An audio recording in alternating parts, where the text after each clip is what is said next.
హ్మ్. 1820లో ఒకరోజు బహుశా ఒక శాస్త్రవేత్త తన ల్యాబ్లో టేబుల్ మీద చేసిన ఒక చిన్న పొరపాటనుకుంటా. ఈరోజు మన ఇంట్లో ఫ్యాన్ తిరగటానికి, అలాగే హాస్పిటల్లో ఆ ఎంఆర్ఐ మెషిన్లు పనిచేయటానికి, చివరికి గాలిలో తేలే బుల్లెట్ ట్రైన్లు పరిగెట్టటానికి కారణమైందని ఎవరైనా ఊహించగలరా? నిజంగా ఆలోచిస్తే బుర్ర పాడైపోతుంది కదా. అదే ఎవరూ ఊహించలేరసలు. అవును. అందరికీ నమస్కారం. ఈరోజు మన డీప్ డ్రైవ్ సరిగ్గా ఈ అద్భుతం గురించే. మన ముందు కొన్ని అత్యంత క్లిష్టమైన స్టడీ మెటీరియల్స్, అలాగే భౌతిక శాస్త్రానికి సంబంధించిన కొన్ని రేఖాచిత్రాలున్నాయి. ఇవి సాధారణంగా జేఈఈ, నీట్ లేదా యూపీఎస్సీ లాంటి కఠినమైన పోటీ పరీక్షల కోసం తయారుచేసినవి. ఆ కాని ఏంటంటే, ఈరోజు మనం వీటిని కేవలం ఆ పరీక్షల కోణంలో చూడటం లేదు. ఖచ్చితంగా. ఈ అద్భుతమైన నోట్స్లో అసలు మన ఆధునిక ప్రపంచం ఎలా నిర్మితమైందో చెప్పే ఒక గొప్ప బ్లూ ప్రింట్ దాగి ఉంది. ఎలక్ట్రిసిటీ మరియు మ్యాగ్నెటిజం, అంటే విద్యుత్ మరియు అయస్కాంతత్వం. ఇవి రెండూ వేర్వేరు శక్తులు కావని, అవి ఒకే నాణేనికున్న రెండు ముఖాలు అని ఈ మూలాలు ఎలా వివరిస్తున్నాయో తెలుసుకోవడమే మన మిషన్. ఆ ఆలోచనే చాలా ఆసక్తికరంగా ఉంది. ఎందుకంటే చూడండి, శతాబ్దాల పాటు సైన్స్ ప్రపంచం విద్యుత్ వేరు, అయస్కాంతత్వం వేరు అని గట్టిగా నమ్మింది. అవును, అసలు సంబంధం లేదనుకునేవారు. ఖచ్చితంగా. ఉరుములు, మెరుపులు లాంటివి విద్యుత్కు సంబంధించినవైతే, ఆ కంపాస్ సూది లేదా ఇనుమును ఆకర్షించే రాళ్ళు కేవలం అయస్కాంతత్వానికి సంబంధించినవి అని మాత్రమే అనుకునేవారు కదా. మ్మ్. ఈ రెండు వేర్వేరు అధ్యాయాలని భావించిన ఆ రోజుల్లో ఈ రెండింటికి ఒక అదృశ్య వంతెన ఉందని కనుక్కోవడం నిజంగా మానవ చరిత్రలోనే ఒక పెద్ద మైలురాయి. సరే, దీన్ని కొంచెం విడమర్చి చూద్దాం.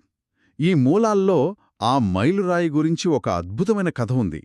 ఇందాక మనం అనుకున్నా ఆ 1820 నాటి క్షణం. హన్స్ క్రిస్టియన్ ఒరెస్టెడ్ అనే శాస్త్రవేత్త, ఆయన తన ల్యాబ్లో ఒక కాపర్ వైర్ ద్వారా కరెంటును పంపుతున్నాడు. ఆ తీగ పక్కనే టేబుల్ మీద ఒక చిన్న కంపాస్, అదే దిక్సూచి ఉందన్నమాట. ఆ ఇక్కడే అసలు మ్యాజిక్ జరిగింది. అదే కదా. స్విచ్ ఆన్ చేయగానే ఆ కంపాస్ సూది అకస్మాత్తుగా వంగింది, అంటే డిఫ్లెక్ట్ అయింది. మళ్ళీ కరెంట్ ఆఫ్ చేయగానే మామూలు స్థానానికి వచ్చేసింది. అసలు ఈ చిన్న సంఘటన ఎందుకు అంత సంచలనం సృష్టించింది అంటారు? ఇక్కడ అత్యంత ఆకర్షణీయమైన విషయమేంటంటే, దాన్ని అర్థం చేసుకోవాలంటే అసలు కంపాస్ ఎలా పనిచేస్తుందో మనం చూడాలి. కంపాస్లో ఉండే చిన్న సూది ఎప్పుడూ భూమి యొక్క అయస్కాంత క్షేత్రానికి ఆకర్షితమై ఉత్తర దిశను చూపిస్తూ ఉంటుంది. అవును, ఎందుకంటే భూమి కూడా ఒక పెద్ద అయస్కాంతమే కదా. ఖచ్చితంగా. అలాంటి భూమి ఆకర్షణను కూడా కాదని ఆ సూది పక్కకు తిరిగింది అంటే దానర్థమేంటి? ఆ చిన్న కాపర్ తీగ భూమి కంటే బలమైన అయస్కాంత క్షేత్రాన్ని తను చుట్టూ సృష్టించిందనమాట. అప్పటి వరకు నిశ్చలంగా ఉన్న ఒక సాధారణ తీగలోకి కరెంటు రాగానే అది అయస్కాంతంగా ఎలా మారింది? హ్మ్, ఈ ప్రశ్నే అప్పటి భౌతిక శాస్త్రవేత్తల నిద్ర ఒడగొట్టింది. అరే, అంటే కదులుతున్న విద్యుత్ ఆవేశాలు అదృశ్యమైన అయస్కాంత క్షేత్రాన్ని సృష్టిస్తాయని ప్రపంచానికి అప్పుడే మొదటిసారి అర్థమైంది. ఒక భౌతిక శక్తి మరో భౌతిక శక్తిగా మారిపోతోంది. అవునవును, అదే అందులో ఉన్న గొప్పతనం. సరే, కరెంటు ప్రవహిస్తున్న తీగ చుట్టూ అయస్కాంత క్షేత్రం ఏర్పడుతుందని అయితే తెలిసింది. కానీ అది మన కంటికి కనిపించదు కదా. మరి దాన్ని ఎలా విజువలైజ్ చేసుకోవాలి? మన స్టడీ మెటీరియల్లో ఈ క్షేత్రానికి కొన్ని రేఖలుంటాయని, అవి మూసిన వక్రరేఖలు, అంటే క్లోజ్డ్ కర్వ్స్ అని చాలా స్పష్టంగా ఇచ్చారు. మ్మ్. ఆ అదృశ్య శక్తులను మనుషులు అర్థం చేసుకోవడానికి గీసుకున్న ఒక మ్యాప్ లాంటివి అన్నమాట ఈ ఫీల్డ్ లైన్స్. ఒక సాధారణ బార్ మ్యాగ్నెట్ బయట చూస్తే ఈ రేఖలు ఉత్తర ధ్రువం నుండి దక్షిణ ధ్రువానికి ప్రవహిస్తాయి. మళ్ళీ అయస్కాంతం లోపల దక్షిణం నుండి ఉత్తరానికి వెళ్తాయి. అంటే ఒక పూర్తి సైకిల్లాగా కంప్లీట్ అవుతాయి. అవును. ఇక్కడ ఇంకో అత్యంత ఆసక్తికరమైన ప్రకృతి నియమం ఒకటుంది. ఈ అయస్కాంత క్షేత్ర రేఖలు ఎప్పుడూ ఎట్టి పరిస్థితిలోనూ ఒకదాన్నొకటి ఖండించుకోవు, అంటే ఇంటర్సెక్ట్ అవ్వవు. అసలు క్రాస్ అవ్వవా? అస్సలవ్వవు. ఎక్కడైతే ఈ రేఖలు చాలా దగ్గరగా దట్టంగా ఉంటాయో అక్కడ అయస్కాంత బలం అత్యంత తీవ్రంగా ఉంటుందని మనం అర్థం చేసుకోవాలి. దూరం వెళ్లే కొద్దీ ఆ బలం తగ్గుతుంది. దీన్ని ఒక సరళమైన కండక్టర్, అంటే ఒక స్ట్రెయిట్ వైర్ చుట్టూ ఎలా ఉంటుందో మూలల్లో అద్భుతంగా వివరించారు. నిశ్చలంగా ఉన్న నీటిలో ఒక రాయి వేసినప్పుడు ఆ గుండ్రటి వలయాలు ఎలా ఏర్పడతాయో సరిగ్గా అలాగే తీగ చుట్టూ ఈ అయస్కాంత క్షేత్రం ఏకకేంద్రక వృత్తాలుగా, అంటే కాన్సెంట్రిక్ సర్కిల్స్ లాగా ఏర్పడుతుంది. ఆ పోలిక చాలా కరెక్ట్గా సరిపోతుంది దానికి. ఇక్కడ కొన్ని ఫార్ములాలు కూడా ఇచ్చారులేండి, కానీ వాటిని మనం సింపుల్గా ఒక చలిమంట ఉదాహరణతో అర్థం చేసుకోవచ్చు కదా.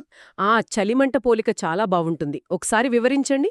ఇప్పుడు మనం మంటలో ఎక్కువ కట్టెలు వేస్తే వేడి పెరుగుతుంది, కానీ మంట నుండి మనం దూరంగా జరిగితే ఆ వేడి తగ్గిపోతుంది కదా. ఖచ్చితంగా. సరిగ్గా అలాగే తీగలో కరెంటు ప్రవాహాన్ని పెంచితే ఆ అయస్కాంత వలయాల బలం పెరుగుతుంది, కానీ మనం తీగ నుండి దూరంగా వెళ్లే కొద్దీ ఆ బలం చాలా వేగంగా పడిపోతుంది. మరి ఈ వలయాలు ఏ దిశలో తిరుగుతున్నాయి అని తెలుసుకోవడానికి ఈ మెటీరియల్లో కుడి చెయ్యి బొటనవేలు నియమం, అదే రైట్ హ్యాండ్ థంబ్ రూల్ గురించి ఇచ్చారు. అవును, ఇది చదువుతుంటే మొదట్లో ఏదో చేతి గారడీలా అనిపించినా విజువలైజ్ చేసుకోవడానికి చాలా ఉపయోగపడుతుంది.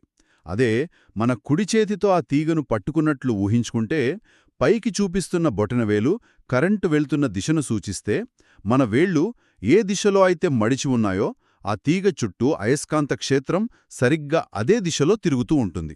ఖచ్చితంగా చెప్పారండి. ఇది కేవలం పుస్తకాల్లో రాసుకునే థియరీ కాదు. స్పేస్లో 3 డైమెన్షనల్గా అంటే 3Dలో ఆ క్షేత్రం ఎలా ఉందో ఇంజనీర్లు ఊహించుకోవడానికి వాడే ఒక బ్రహ్మాస్త్రం ఇది. వావ్, అంత పవర్ఫుల్ అంటారా? అవును. మ్యాక్స్వెల్ కార్క్ స్క్రూ నియమం కూడా సరిగ్గా ఇదే చెప్తోంది కదా. ఒక స్క్రూను మనం కరెంట్ వెళ్లే దిశలో బిగిస్తున్నప్పుడు ఆ స్క్రూ తిరిగే దిశే అయస్కాంత క్షేత్రం యొక్క దిశ. 2 నియమాలు చెప్పేది ఒకటే, కాకపోతే వేరే వేరే ఉదాహరణలు. సరే, ఇదంతా ఒక స్ట్రెయిట్ వైర్ గురించి. కానీ ఆ మూలాల్లో ఇంకో అడుగు ముందుకి వేసి అదే తీగను వృత్తాకారంలో ఒక లూప్ లాగా, అంటే ఒక సర్క్యులర్ లూప్ లాగా మలిస్తే ఏమవుతుంది అని విశ్లేషించారు. ఇక్కడే అసలైన మార్పొస్తుంది. అవును, అప్పుడు ఆ గుండ్రటి లూప్ కేంద్రం దగ్గర ఈ క్షేత్ర రేఖలు వక్రంగా కాకుండా దాదాపుగా సరళ రేఖల్లాగా మారిపోతాయట. అంతేకాదు, ఆ లూప్ ఏర్పరిచిన తలానికి అవి సరిగ్గా లంబంగా, అంటే పర్పెండిక్యులర్గా ఉంటాయి. ఇక్కడ తీగ మలుపుల సంఖ్య పెరుగే కొద్దీ బలం కూడా పెరుగుతుందట గదా. 10 మలుపులు చూడితే 10 బలం. అవును, ఇక్కడే చూడండి, మానవ మేధస్సు ప్రకృతిని తన గుప్పిట్లోకి తీసుకోవడం మొదలుపెట్టింది. మీరు చెప్పినట్లు మలుపులు పెంచితే బలం పెరుగుతుంది, అలాగే కరెంటు ప్రవహించే దిశను మారిస్తే ఆ అయస్కాంత క్షేత్రం దిశ కూడా వెంటనే మారిపోతుంది. అంటే ఒక రకంగా అది మన కంట్రోల్లోకొచ్చేసింది. ఖచ్చితంగా.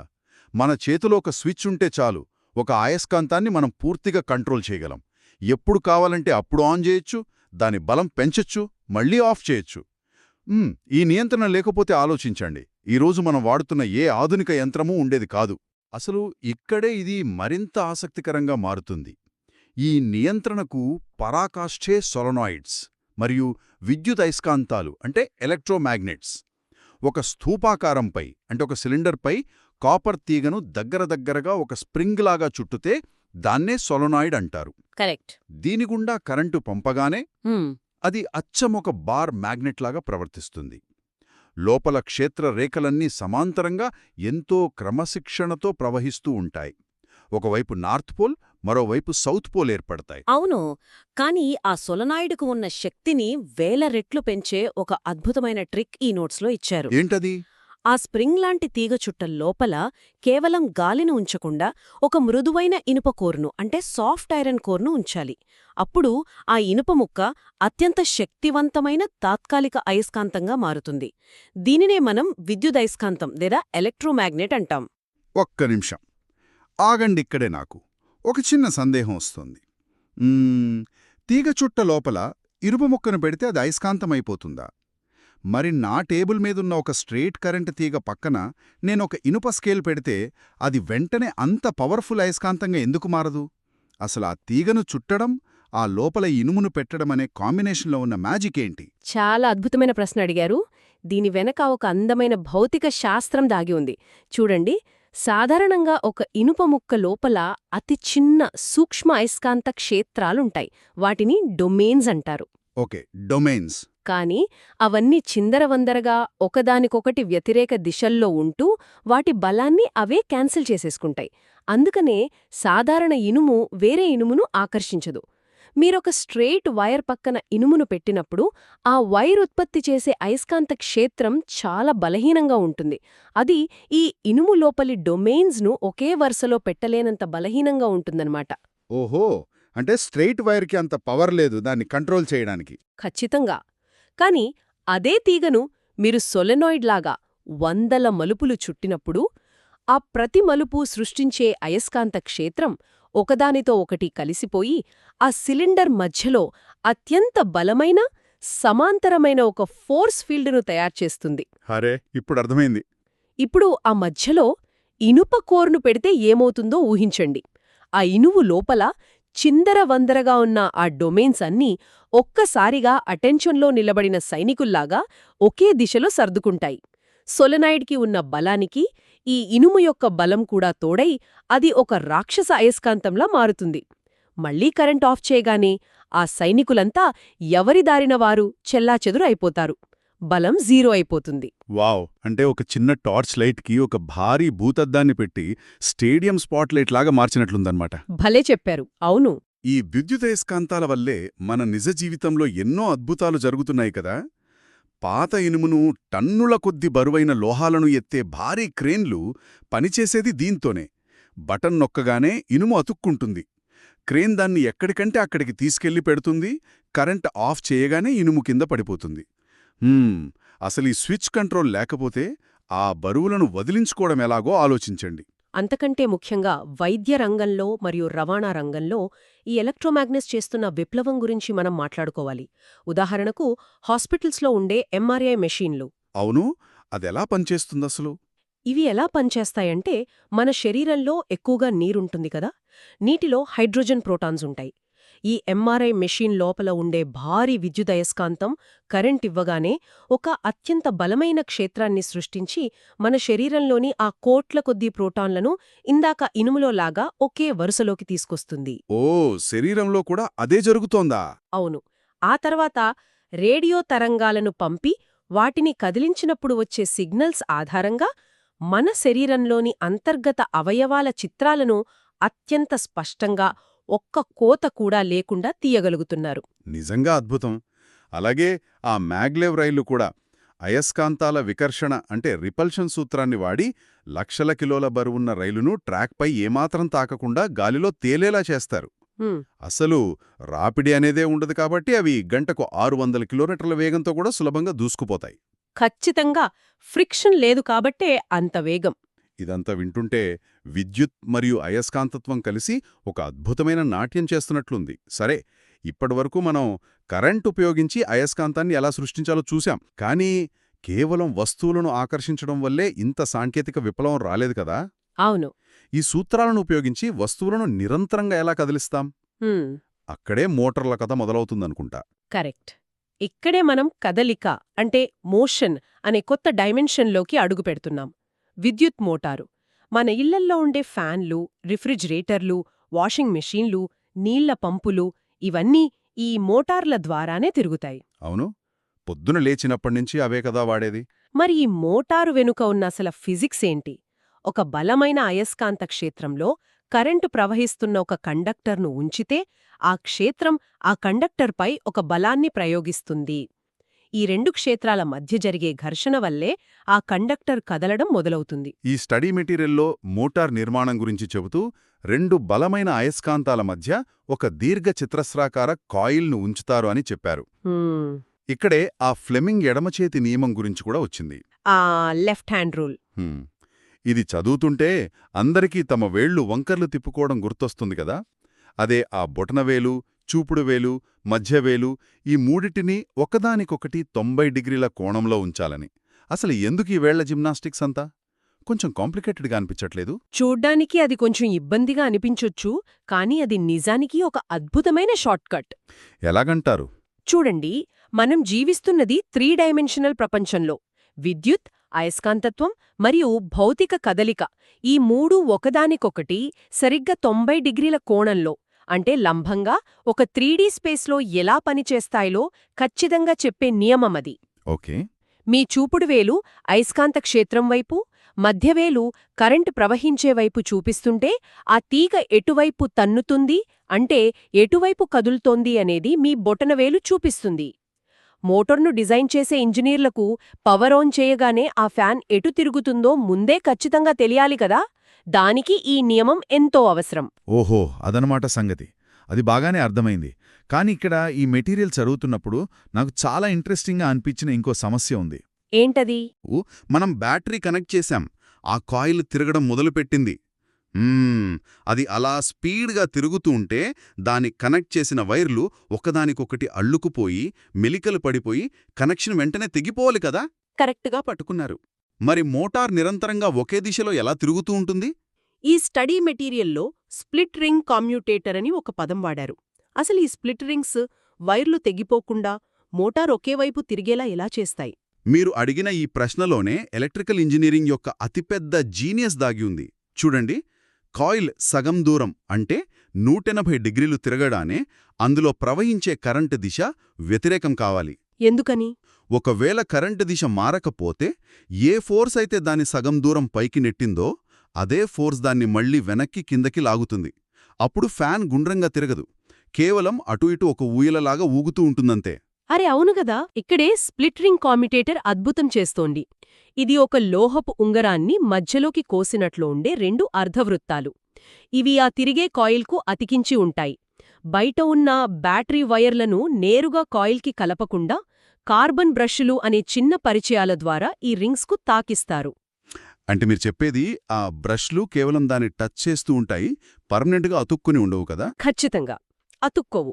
కాయిల్ సగం భ్రమణం పూర్తి చేయగానే ఆ రింగ్స్ యొక్క స్థానాలు మారిపోయి కుడివైపు ఉన్న రింగ్ ఎడమ బ్రష్కు, ఎడమవైపు ఉన్న రింగ్ కుడి బ్రష్కు తగులుతాయి. ఓ వావ్! దీంతో ఒక్క క్షణంలో కాయిల్ లోపల కరెంట్ వెళ్లే దిశ మారిపోతుంది. ఫోర్స్ మళ్లీ పైకే తోస్తుంది. భౌతిక శాస్త్ర సూత్రాలను మనకు కావాల్సిన విధంగా వాడుకుంటూ మోటార్ ఎప్పటికీ ఒకే దిశలో నిరంతరంగా తిరిగేలా చేసిన ఒక తెలివైన ట్రిక్ ఇది. దీనివల్ల వైర్లు మెలికలు పడవు, మోటార్ కూడా ఆగదు. అసలు ఎవరైతే ఆ స్ప్లిట్రింగ్ని కనిపెట్టారో వాళ్ళు నిజంగా మోటార్ ఫిజిక్స్ని ఏమార్చి అది ఎప్పటికీ ఒకే దిశలో తిరిగేలా చేశారు. చాలా క్లెవర్గా ఉంది కదా? అవునవును, మామూలు విషయం కాదది. సరే, మోటార్ గురించి బాగా అర్థమైంది. కరెంట్నిస్తే కదలిక వస్తుంది. మరి దీనికి సరిగ్గా వ్యతిరేకంగా జరిగితే ఏమవుతుంది? అంటే మనం కదలికను ఇస్తే కరెంటు పుడుతుందా? పుడుతుంది. అక్కడే కదా జనరేటర్ కథ మొదలవుతుంది. అవును.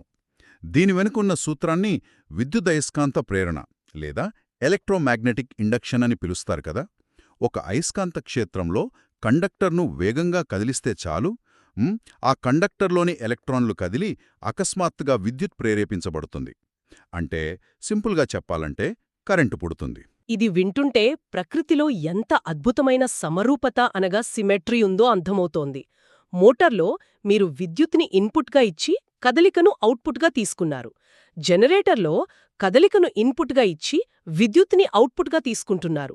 ఒకదానికొకటి రివర్స్ అన్నమాట. అవును. ఈ జనరేటర్న పుట్టే కరెంట్ ఏ దిశలో వెళ్తుందో కనుక్కోడానికి మనం ఫ్లెమింగ్ కుడిచేతి నియమాన్ని వాడతాం. ఇక్కడ కుడిచేతి బొటనవేలు కదలికను, చూపుడువేలు అయస్కాంత క్షేత్రాన్ని సూచిస్తే మధ్యవేలు అందులో పుట్టే ప్రేరిత విద్యుత్ ప్రవాహం అంటే ఇండ్యూస్డ్ కరెంట్ దిశను సూచిస్తుంది. ఈ స్టడీ మెటీరియల్స్ ప్రకారం జనరేటర్లలో కూడా 2 రకాలున్నాయి కదా, ఏసీ జనరేటర్ మరియు డీసీ జనరేటర్. రెండిటి నిర్మాణము ఒకేలా ఉన్నా ఆ రింగ్స్ దగ్గరే మొత్తం కథ మారిపోతుందనుకుంటా. అవును, రింగ్స్ వల్లే అదంతా. ఏసీ అంటే ఆల్టర్నేటింగ్ కరెంట్. ఇందులో స్లిప్ రింగ్స్ వాడతారు, అంటే మధ్యలో కట్ చేయని పూర్తి రింగ్స్ అన్నమాట. దీనివల్ల పుట్టే కరెంటు దిశ నిరంతరం ముందుకు వెనక్కి మారుతూ ఉంటుంది. మనం సుదూర ప్రాంతాలకు కరెంట్ పంపించడానికి ఇది చాలా అనుకూలం. కరెక్ట్. అదే డీసీ జనరేటర్లలో అయితే, అంటే డైరెక్ట్ కరెంట్లో, ఇందాక మోటార్లలాగా స్ప్లిట్ రింగ్స్ వాడతారు. కాబట్టి కరెంట్ ఎప్పుడూ ఒకే దిశలో ప్రవహిస్తుంది. ఇదంతా బాగానే ఉంది. ఇక్కడే మనం దీని ప్రయోజనాన్ని ఒక్కసారి పెద్ద కోణంలో ఆలోచించాలి.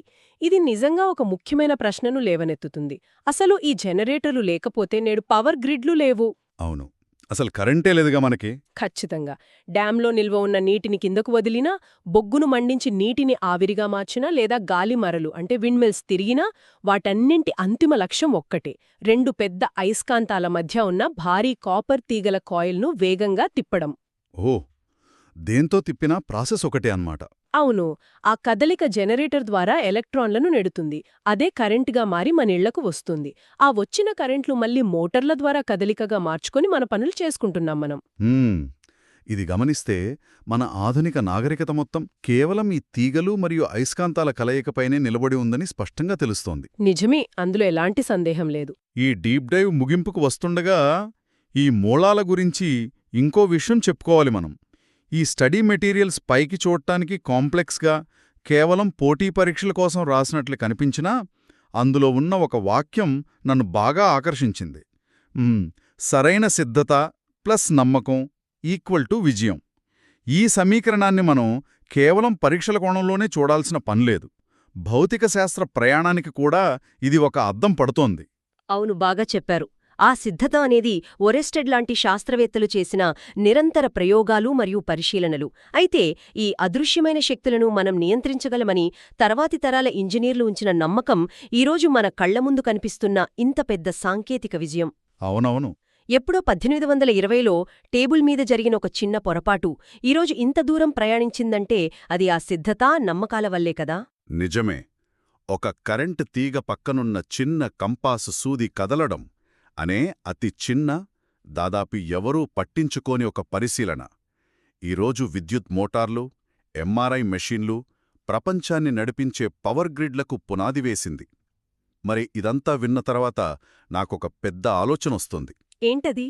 ఈ క్షణంలో మన కళ్ల ముందే, బహుశా మనకు ఏమాత్రం తెలియకుండానే ఇంకేదైనా అతి చిన్న ప్రకృతి ధర్మం జరుగుతుందా? ఏదో ఒక వింతైన గ్లిచ్లాగా, ఏముందిలే అని మనం కొట్టిపారేస్తున్న ఏదైనా చిన్న సంఘటన భవిష్యత్తులో ఒక భారీ సాంకేతిక విప్లవాన్ని తీసుకురావడానికి వేచి ఉందా? అరే, చాలా ఆసక్తికరమైన ఆలోచన ఇది. అవునుగదా! ఆ ఎక్స్రే మిషన్కు కూడా చిక్కని అదృశ్య శక్తులు ఇంకెన్ని మన చుట్టూ ఉన్నాయో. ఎవరైనొకరు దాన్ని సునిశ్చితంగా పరిశీలించే వరకు ఆ అద్భుతం అలా మన కళ్లముందే దాక్కునే ఉంటుందేమో. ఒక్కసారి ఆలోచించండి. మళ్ళీ ఇంకో ఆసక్తికరమైన అంశంతో మరో డీప్ డైవ్లో కలుద్దాం. అప్పటి వరకు సెలవు.